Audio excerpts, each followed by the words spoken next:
Hi, I'm Jim Cuno, president of the J. Paul Getty Trust. In a new podcast feature, we're asking members of the Getty community to share short reflections on works of art they're thinking about right now. We'll be releasing new recordings every other Tuesday. I hope you'll find these stories about our daily lives, from laundry on the line to a dog at a scholar's feet, thought-provoking, illuminating, and entertaining.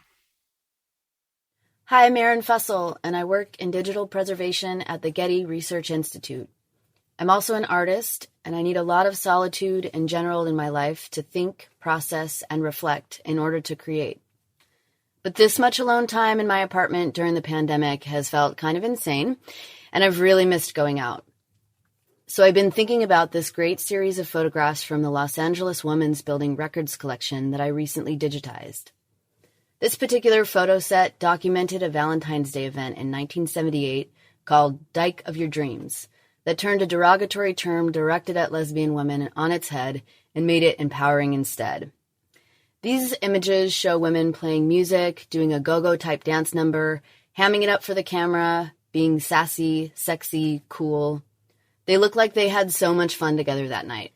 The event took place at the Los Angeles Women's Building that was located on North Spring Street downtown. The building housed a collective of artists and organizations centered around feminism, with a number of different spaces like a cafe, a bookstore, studios, and a gallery. They hosted a bunch of different events like classes, exhibitions, concerts, and conferences. But the tensions that arose within the feminist movement as a whole also seemed to have played out at the Women's Building. There were issues of power dynamics and egos, issues of how feminism didn't successfully address race or class, and they did not agree on what does or does not define what being a feminist means. However, what struck me with these photographs is that this event had a looser vibe than other ones I saw documented in the collection. Maybe because it wasn't an educational experience, it was a party. And the title of the event clearly makes lesbian love the theme.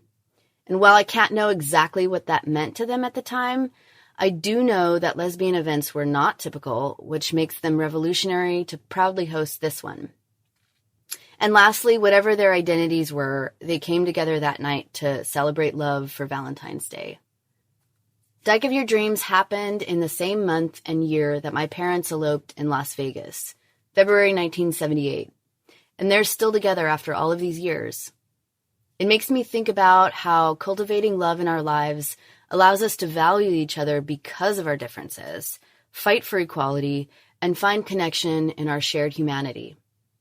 It also makes me miss my friends and family scattered all over the world more than I usually do, and I think about how much I look forward to the time when we can all get together again to let our hair down and cut a rug. To view this series of photographs from the Women's Building event, Dyke of Your Dreams, taken in Los Angeles in 1978, click the link in this episode's description or look for it on primo.getty.edu.